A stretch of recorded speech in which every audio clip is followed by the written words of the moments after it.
capítulo 9.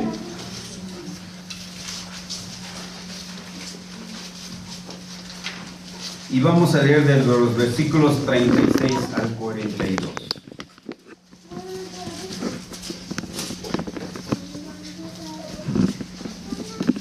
Y ya lo tenemos, vamos a hacer esta lectura todos unidos. Es un pasaje muy corto. Hechos capítulo 9, versículos del 36 al 42. Leemos así. Dice: había entonces en Jope una discípula llamada Tabita, que traducido quiere decir Dorcas. Esta abundaba en buenas obras y en limosnas que hacía. Y aconteció que en aquellos días se enfermó y murió. Después de lavada la pusieron en una sala. Y como Lidia estaba cerca de Jope, los discípulos, oyendo que Pedro estaba allí, le enviaron 2 hombres a rogarle: no tardes en venir a nosotros. Levantándose entonces Pedro, fue con ellos, y cuando llegó, le llevaron a la sala, donde le rodearon todas las viudas, llorando y mostrando las túnicas y los vestidos que Dorcas hacía cuando estaba con ellas. Entonces, sacando a todos, Pedro se puso de rodillas y lloró, y volviéndose al cuerpo dijo: Tabita, levántate. Y ella abrió los ojos, y al ver a Pedro se incorporó, y él dándole la mano la levantó. Entonces, llamando a los santos y a las viudas, la presentó viva. Esto fue notorio en toda Jope, y muchos creyeron en el Señor.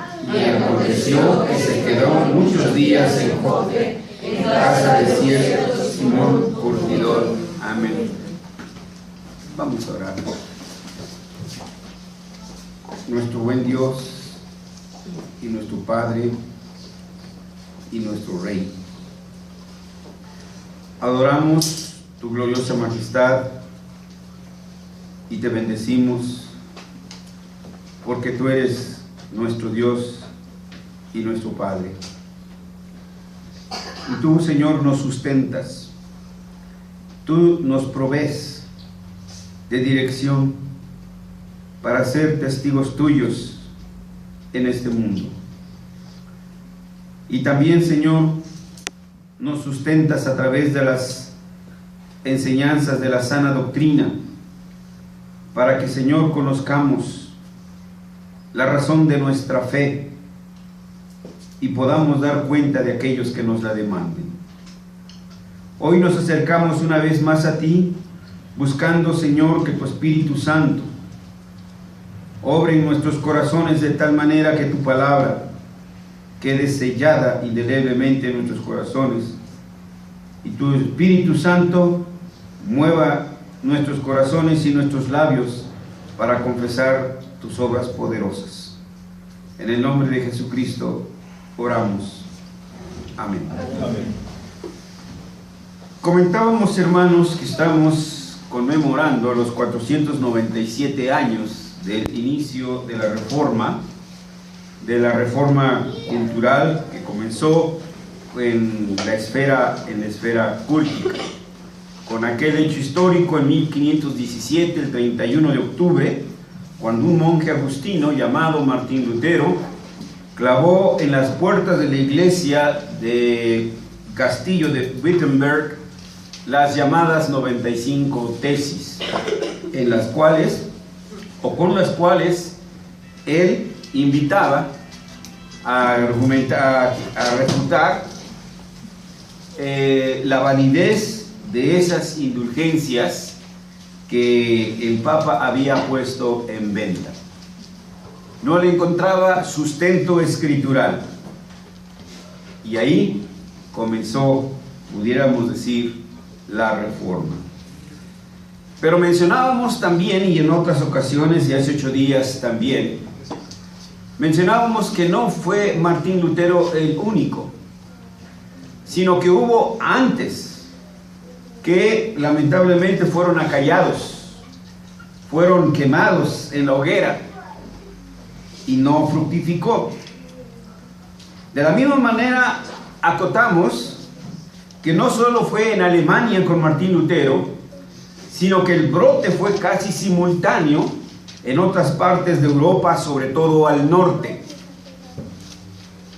Y mencionábamos, por ejemplo, a Ulrico Zwinglio, quien en Zúrich, él elaboró 67 conclusiones para debatir con los sacerdotes de la región sobre la sustentabilidad de las doctrinas de Roma hasta esos momentos, basados en las Escrituras. Hablamos también acerca de este personaje de la Reforma, Ulrico Zwinglio, y aclaramos que nosotros no predicamos a hombres, sino lo que Dios hizo con estos hombres. Y cómo entonces estos reformadores volvieron al pueblo del Señor a las Escrituras y trajeron al pueblo del Señor a las Escrituras para que directamente de ella conocieran entonces las doctrinas. Recordarán que ya finalizando la presentación de hace 8 días, hablamos de la muerte tan violenta, y por qué no decirlo macabra, en la que le dieron muerte a Ulrico Zwinglio.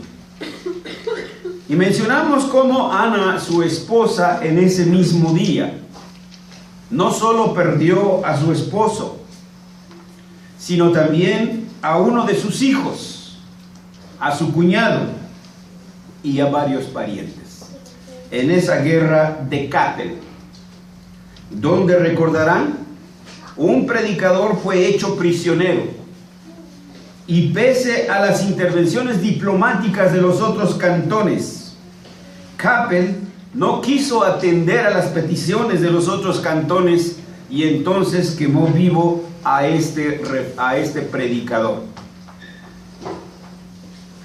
Y como no hubo acuerdos, entonces se declaró una guerra entre estos dos cantones, Zúrich y también Kappel. Y en esa batalla donde Zúrich fue como capellán, fue donde perdió la vida. Y ya describimos cómo fue hace 8 días. Como dice la Escritura desde Génesis, no es bueno que el hombre esté solo, le haré ayuda idónea.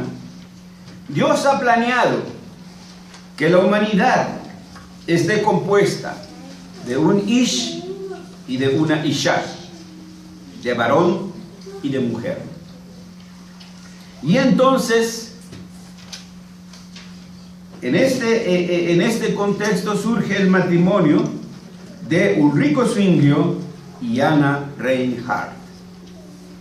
Vamos a hablar de cómo Dios usó a esta mujer y cómo en la Reforma no fueron solo los varones los únicos que intervinieron. A la luz de la historia, hermanos, hemos visto la participación decisiva y valerosa de las mujeres. Cuando sus hombres han sido ya exterminados, las mujeres empuñan las armas y también salen a los frentes. Las mujeres pegan tabiques porque ya no hay brazos de hombres para hacerlos. Las mujeres siembran porque ya no hay hombres que siembren, porque estos han caído en las batallas. De manera que no podemos ignorar, hermanos, la participación de las mujeres en las labores del reino. México tampoco se queda atrás. Sus adelitas, que también empuñaron sus carabinas, y junto con sus Juanes, también trajeron victorias a la revolución.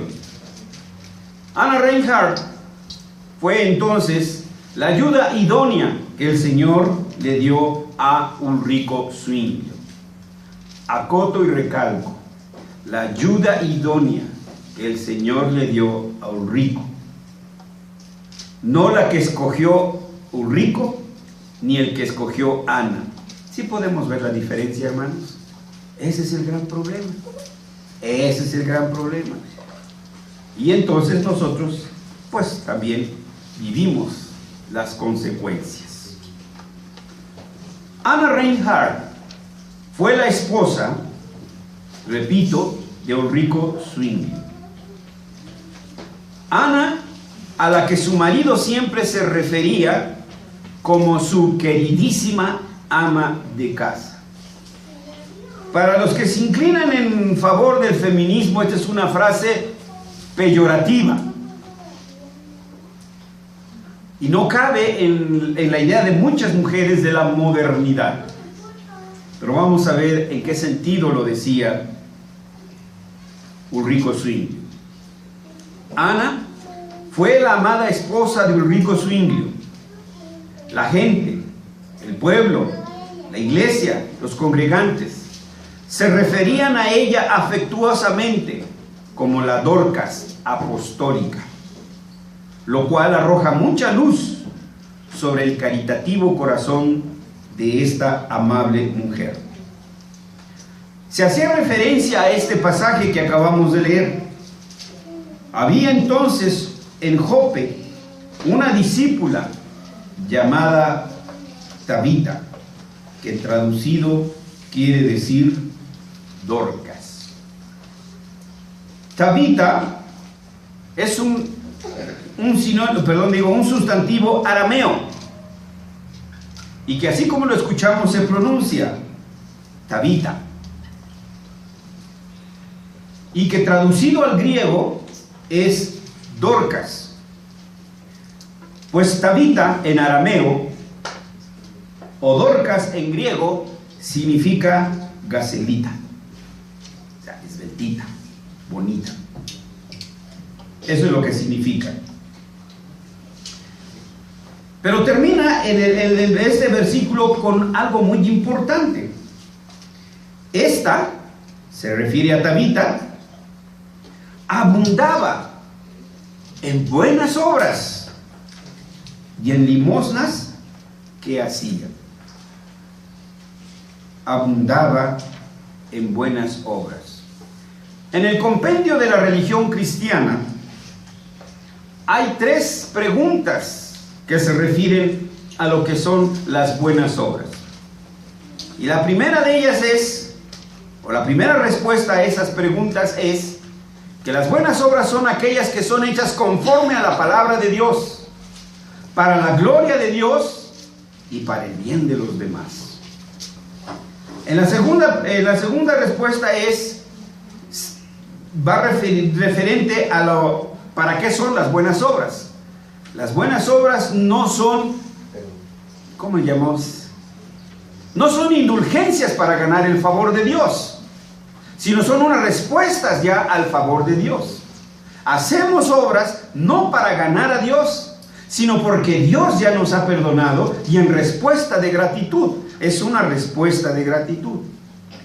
Pero en la tercera respuesta menciona, además de otras 3 cosas que por ahora no quiero mencionar, bueno, por el tiempo, hermanos, pero termina la respuesta diciendo, y para que otros sean llamados al Evangelio. O sea, que otra de las maneras de evangelizar es por las buenas obras.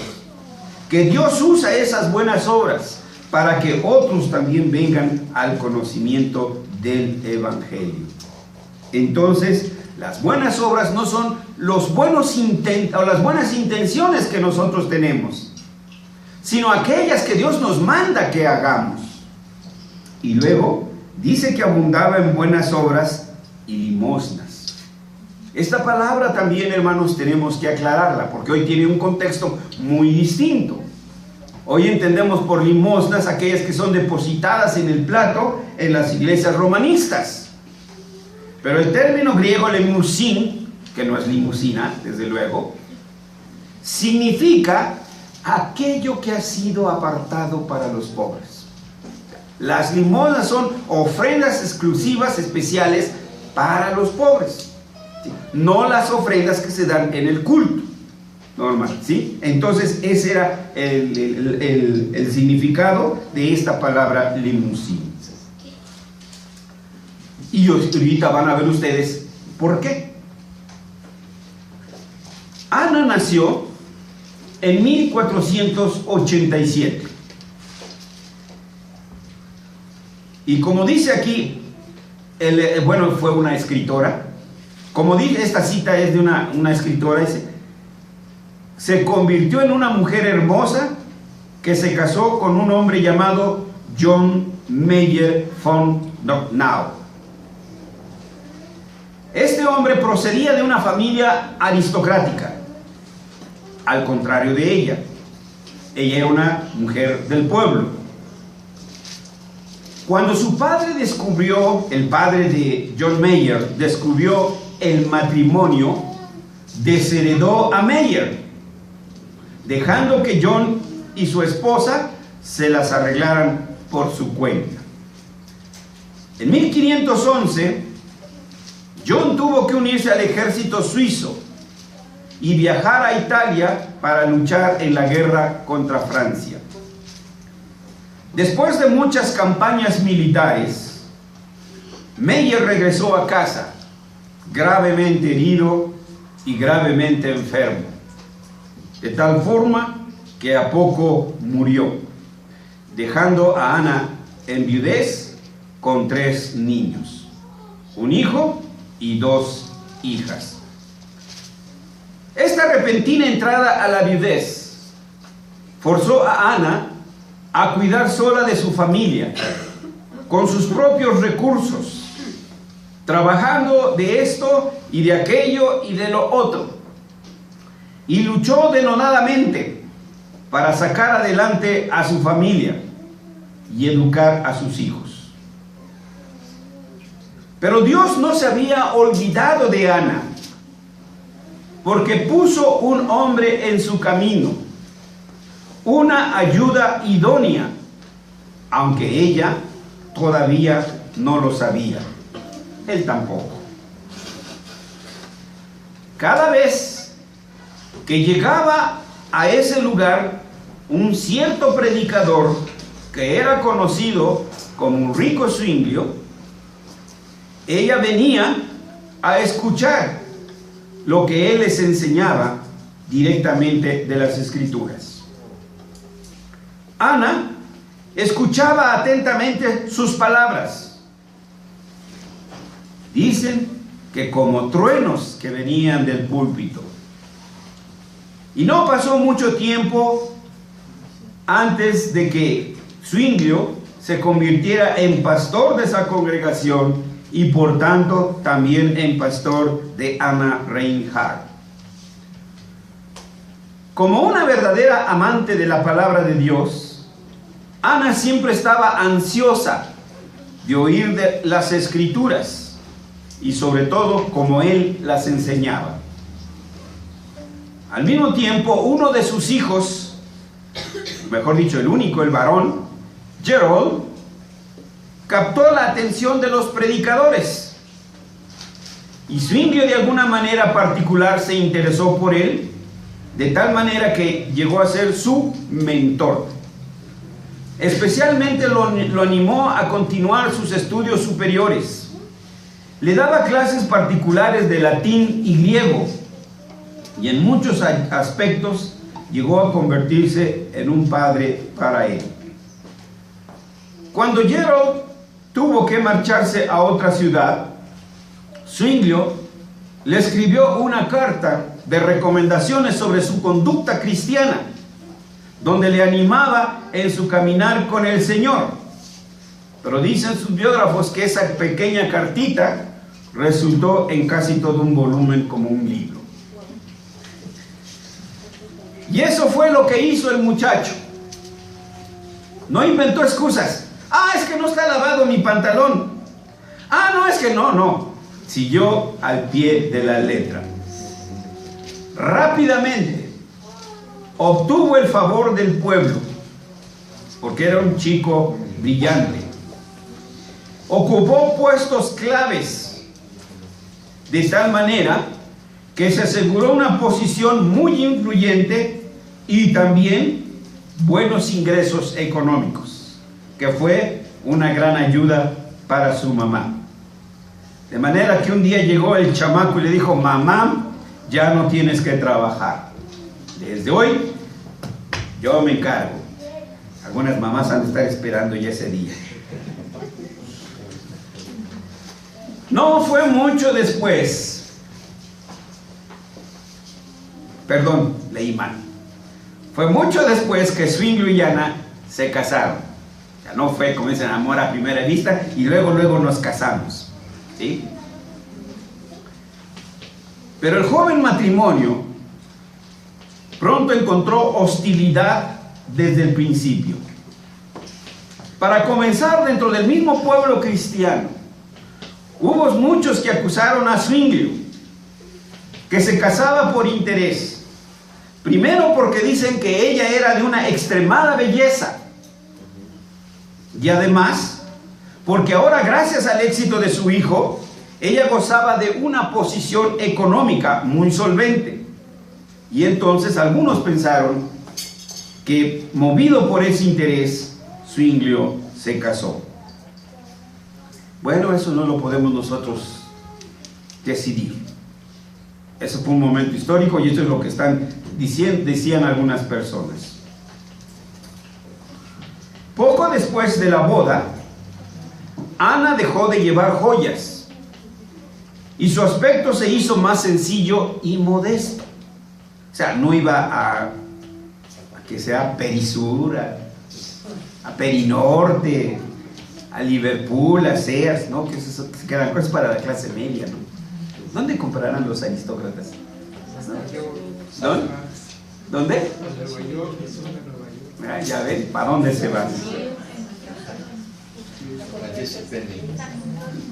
Bueno, aparte de los hijos con los que se quedó Ana en su viudez, un varón y 2 mujeres, los Zwinglio tuvieron 4 hijos, o sea que en total había 7 en ese hogar. Pero describen los documentos de esa época que Ana tenía un corazón muy caritativo y por eso el pueblo le empezó a llamar Dorcas. Dicen que le encantaba poder ayudar a los demás y que ella veía esto como una gran prioridad en su vida. De una manera particular se ocupaba de los pobres, visitaba a los enfermos. No existía el oficio de enfermería en aquel entonces y lo hacía tanto como podía. No había lavadores automáticas programables, ¿sí? Ni había Pan Bimbo, ni había Zombie, ni no sé cuántas marcas existen. Las mujeres tenían que hacer todo en ese entonces, hasta ordeñar las vacas, ¿sí? No había leche Santa Clara, ni Alpura, ni Lala, ni etcétera. Pero además, cada oportunidad que ella tenía y cada dinero extra que entraba en la casa se daba a los pobres. Noten esto, hermanos. Nosotros ni como familia ni como individuos tenemos una partida especial o nos desprendemos de algo especial para los pobres, y no se diga como iglesia, ¿sí? Esto es algo que ya se ha perdido en las iglesias y por eso han surgido asociaciones como Cáritas y el otro, ay, ¿cómo se llama ese? Teletón. No, pero del lado evangélico. Ministerio de Amor. Ministerio de Amor. No, antes de eso salió. ¿Perdón? Visión Mundial. Eso, World Vision, Visión Mundial, ¿sí? Pero estas son las piedras que hablan cuando los hijos de Dios no hacen lo que deben de hacer, ¿sí? Entonces vean ustedes que debemos de enseñar a sus hijos, debemos enseñar a nuestros jóvenes y nosotros mismos a buscar oportunidades para ayudar también a los pobres, ¿sí? Y no estar juntando para Buen fin. para el buen fin, exacto, ¿no? La pantalla plana así de 40,000 pesos, ¿no? Ahí, y qué sé yo, a lo mejor me quedo corto. Otro de los testimonios que recogemos de ella es que era una mujer piadosa. ¿Qué queremos decir con ello? Bueno, aquellos que la conocían bien la describían como una mujer piadosa. ¿En qué sentido? 1, era una esposa. Era esposa. Nunca se le olvidó su papel de esposa. Todo lo que hiciera y hacía, siempre recordaba que era esposa. Se le podía describir perfectamente como una mujer siempre preocupada por el bienestar de su marido y de sus hijos. Su prioridad eran su marido y sus hijos. Era conocida por estar siempre animando a su esposo en aquellos momentos de angustia y desconsuelo. Recuerden que eran hombres perseguidos, andaban a salto de mata. Además, muy a menudo le tenía que recordar a Zwinglio que había que descansar y que había que comer. O sea, tenía que comer. Sobre todo en aquellos días de su febril trabajo de Zwinglio, que estaba traduciendo la Biblia a la lengua suiza. Entonces recordarán que yo creo que a cualquiera de nosotros nos ha pasado que cuando nos enfrascamos en un trabajo perdemos noción del tiempo, ¿no? Se dice del Mesías, ¿cómo se llama? Hendel. Sí, que cuando él comenzó de una manera frenética, que pues ni comía, ¿no? Ni dormía y etcétera. Hasta su ayudante ahí pues no sabía ya ni qué hacer. Bueno, Zwinglio, cuando se entregó a la traducción de la Biblia, pues perdía noción del tiempo. Y entonces allí iba su esposa a recordarle: tienes que comer, tienes que descansar. Se sabía que Zwinglio le leía la Biblia a su esposa todas las noches. No le leía los poemas de Amado Nervo ni nada, le leía la Biblia. Bueno, es que no sabía leer Ana. No era ese el punto. Acuérdense que la Biblia no existía ni en español, ni en inglés, ni en alemán, ni en ningún otro idioma. Solo en hebreo y en griego. Y su esposo sabía griego y su esposo sabía hebreo. Entonces, como ella no sabía hebreo, como ella no sabía griego, entonces él se la iba traduciendo. Todas las noches le leía directamente del hebreo y del griego. No es sorprendente que este fuera el libro favorito de Ana y que ella tratara de presentárselo a tantas personas como podía. Era un deseo particular de Ana que cada familia pudiera tener un ejemplar. Bueno, hay una sugerencia para un regalo de Navidad, ¿sí? Disfrutaba enormemente de las conversaciones sobre las doctrinas de la Reforma y aprovechaba cada oportunidad para aprender más sobre las grandes verdades de su fe, ya fuera con su marido o de otros reformadores, pues le encantaba participar de las tertulias de Fidec. No, aquí dice teológicas, perdón. Ahí estaban, algo verdad. Estamos hablando de una edad en que las mujeres no tenían acceso, hermanos, a la cultura. Entonces esto era reformador, era tremendo, hermanos, ¿sí? Este era un cambio muy radical en la vida de los reformados. Los que quisieron venir a las conferencias, los que no pudieron venir a las conferencias, recordarán cuando habló sobre la familia. El conferenciante que estuvo ayer, y puso en contraste las posiciones de Platón, la posición de Aristóteles y la posición de los tomasinos aquininos, ¿no? De Tomás de Aquino. O sea, la posición de los reformados respecto de la mujer, ¿sí? Y respecto de aquellos pueblos donde la mujer era considerada igualar se vendía que por 2 cabras, por 3 cabras, por un camello, por un burro, ese era el precio de la mujer. Era triste, hermano, ¿sí? Una mujer muy bien se podía cambiar por una vaca.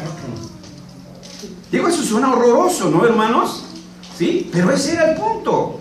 Sí, ese era el punto. Los reformados trajeron a la mujer a su lugar de dignidad, a la dignidad que la Biblia, desde los orígenes de la creación, le había dado a ella. Ciertamente hemos mencionado que ella era una mujer de un carácter dulce, o sea, no tenía agruras. De unas maneras suaves, no gritaba, y amables, no refunfuñaba, no regañaba. Pero sería un error considerarla como una mujer débil. No, porque al contrario, poseía una gran fe y una gran decisión y un gran carácter para realizar las cosas que ella se había propuesto. Por ejemplo, decía, voy a juntar para comprarle esto a esta familia, a un pobre. Y lo empezaba y juntaba y cuando lo lograba, ¡pum!, ahí estaba. En esa época, cualquier mujer casada con un pastor reformado aprendía a vivir con un gran sobrecogimiento, sabiendo que su marido era un hombre marcado y expuesto a ser capturado y condenado a morir en la hoguera. Esto podría suceder cualquier momento. Si esto no le pasó a Lutero, es porque el elector Federico lo protegió civilmente hablando. Si esto no sucedió con Calvino, es porque el alto parlamento y el bajo parlamento lo cuidaron.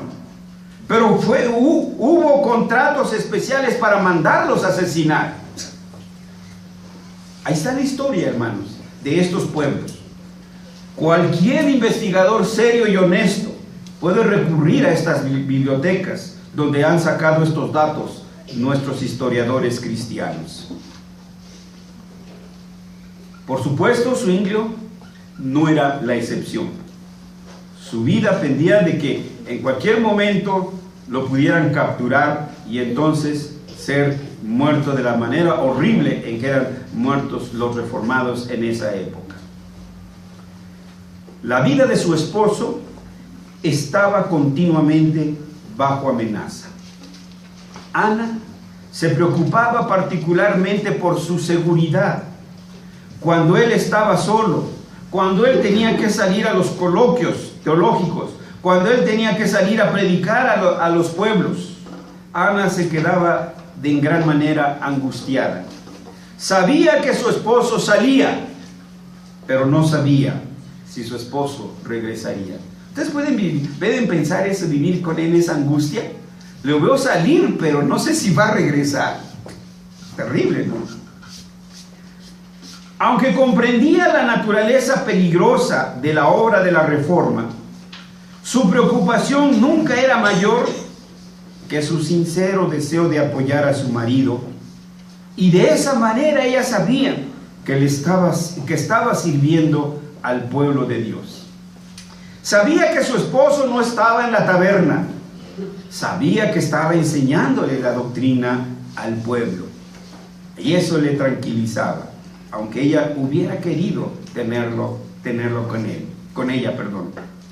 Incluso cuando el hogar de los Zwinglio fue asaltado y destrozado en más de una ocasión, con todo y eso, ella continuó abriendo su casa a los refugiados reformados que huían de la persecución religiosa.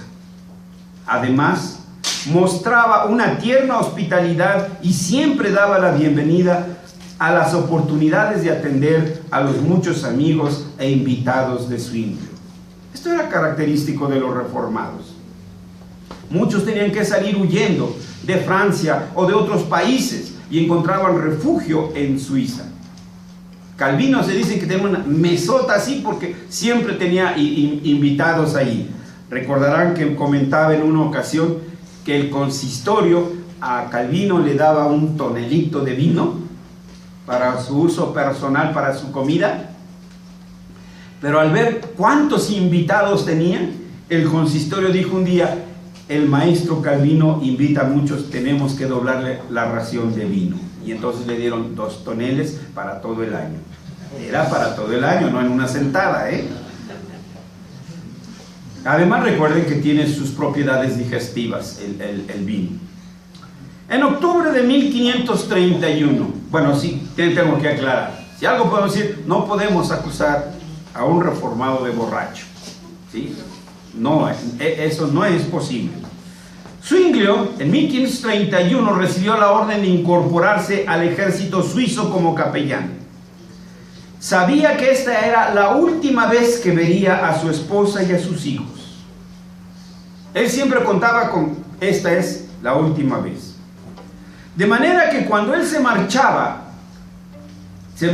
como capellán en las filas militares, casi podemos detectar la dulzura mezclada con el ánimo, con la que con su voz,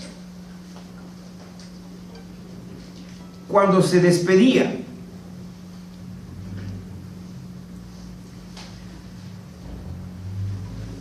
él se despedía de su esposa de esta manera: nos veremos de nuevo, si el Señor quiere, y que se haga su voluntad. Esa era su frase con la que cada vez se despedía de su esposa.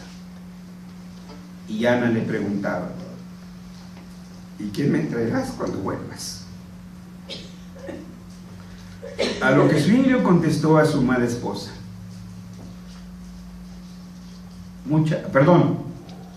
Ana le decía a su esposo, lo despedía con estas palabras: nos veremos de nuevo, si el Señor quiere. ¿Ana quería dejar ir a su esposo? No, pero decía: que se haga su santa voluntad. Y agregaba: ¿y qué me traerás cuando vuelvas? Zuinglio contestaba a su amada esposa: solo muchas bendiciones. Después de una noche oscura, te aseguro que lo que encuentre en el camino, me acordaré de ti y lo traeré para ti. Y con estas palabras partía, y en esta ocasión partió. Ana atesoraba, y aún en esta ocasión atesoró estas últimas palabras de su marido durante el resto de su vida. Dicen los testigos que cuando ella oraba, cuando ella iba en su cuarto y oraba, y en sus oraciones repetía las últimas frases de su esposo.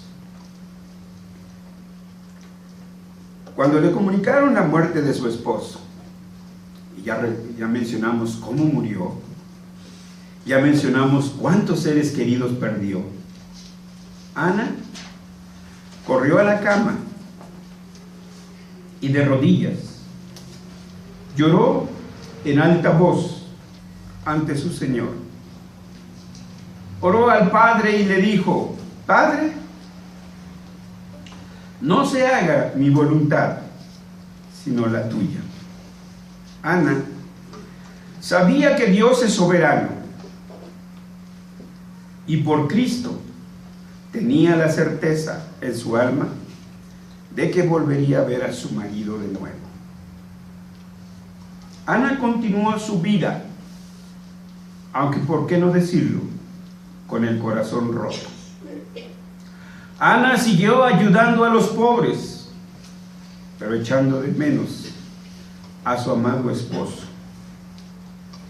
Ana recordó su oficio de madre y siguió instruyendo a sus hijos, aunque añoraba el apoyo de su esposo. Ana siguió aconsejando a sus hijos para que siguieran en el camino del Señor, aunque le hubiera gustado que con ella estuviera su esposo.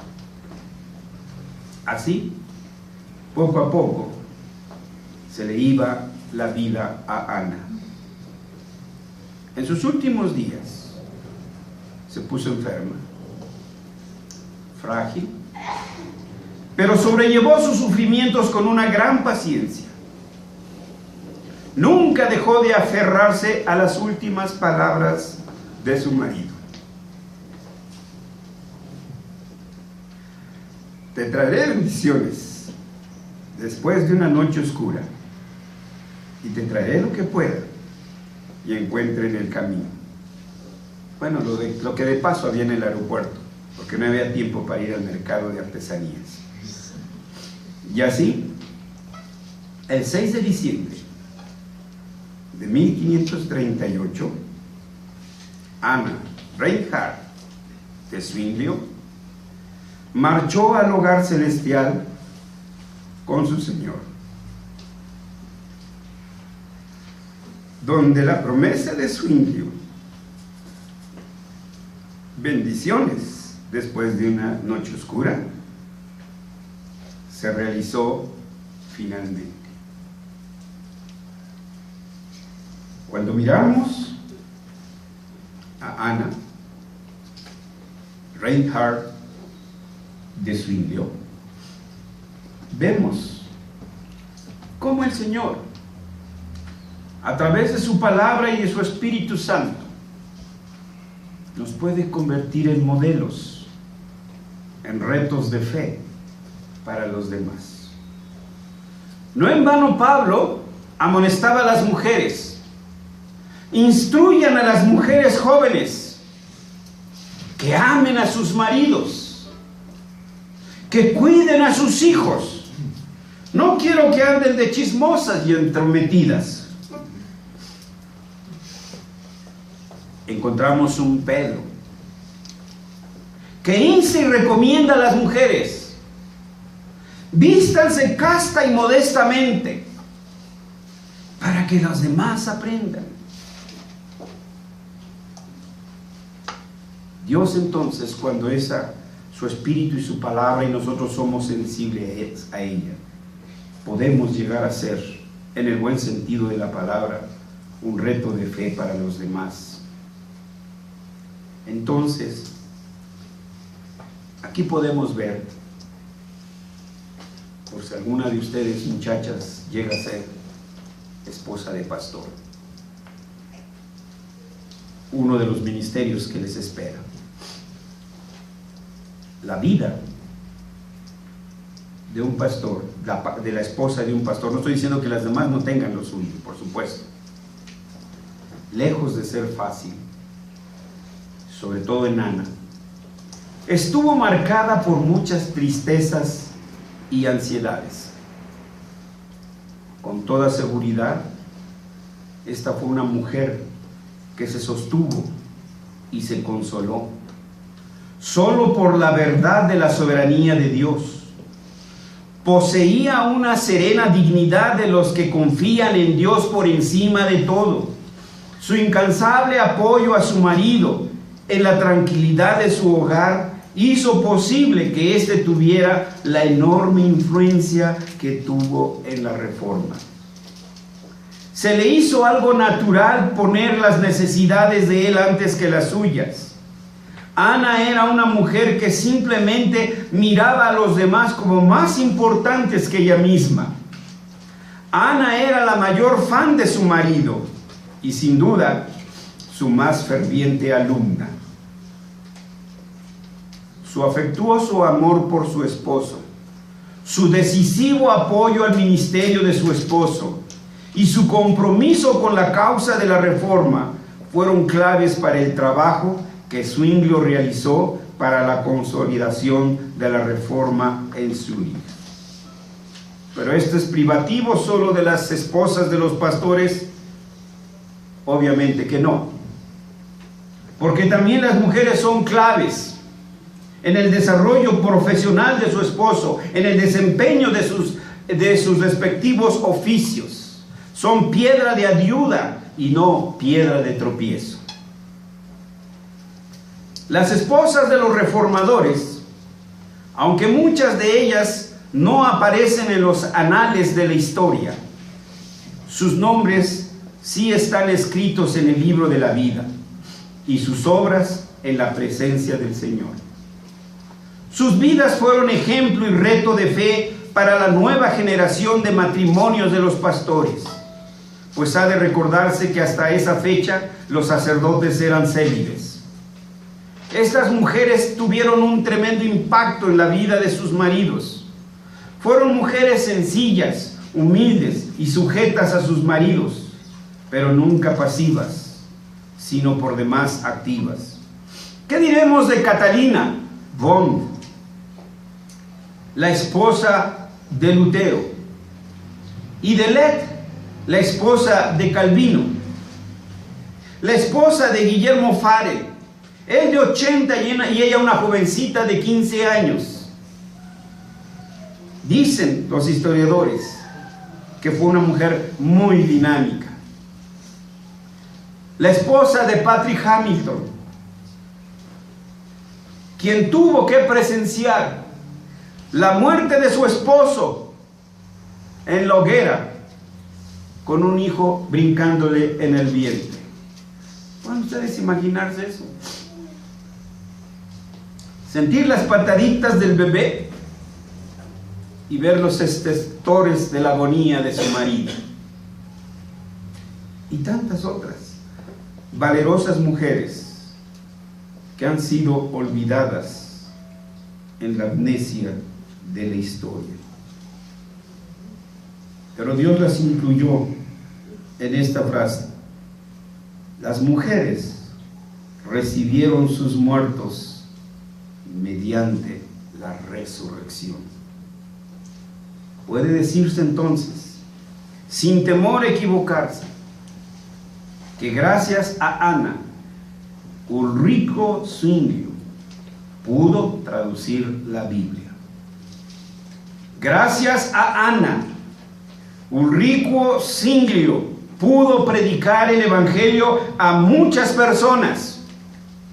Que gracias a Ana, Zwinglio pudo dejar un legado escrito para las nuevas generaciones de creyentes reformados.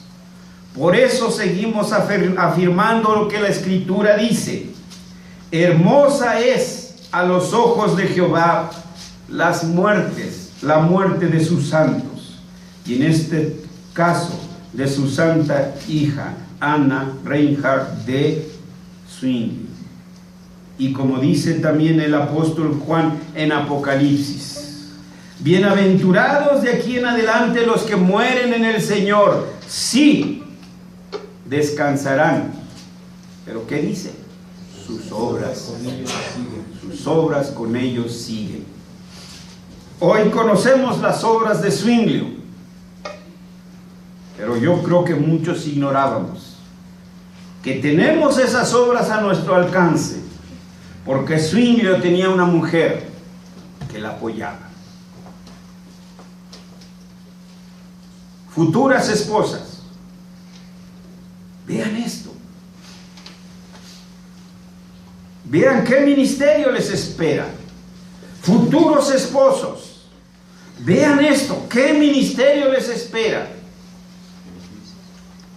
Y damos gracias a Dios por nuestros matrimonios y por nuestros hijos, y que Dios nos use como familia para dar testimonio de las transformaciones que hace el Evangelio.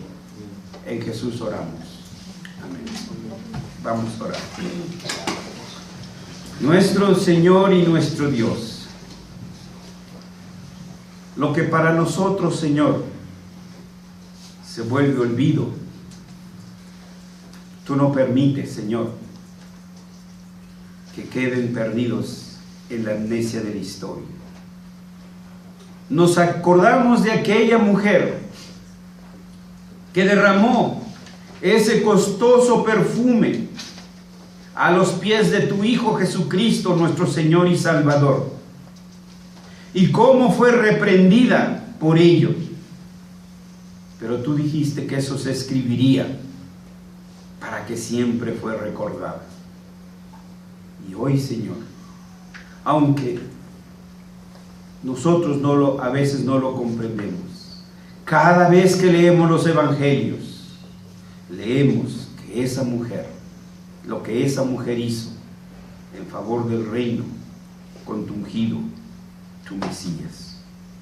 Señor, concédenos el valor, la prestanza, para seguir trabajando en tu reino, por sobre todas las cosas, que aunque no queden escritas nuestras obras en papel, no queden escritas en bronce, en placas de oro, Señor, en el libro de la vida estará cada acto que nosotros hagamos en el nombre de nuestro Señor Jesucristo.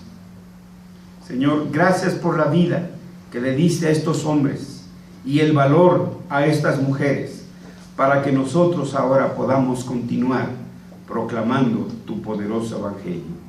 En Jesús te damos las gracias. Amén.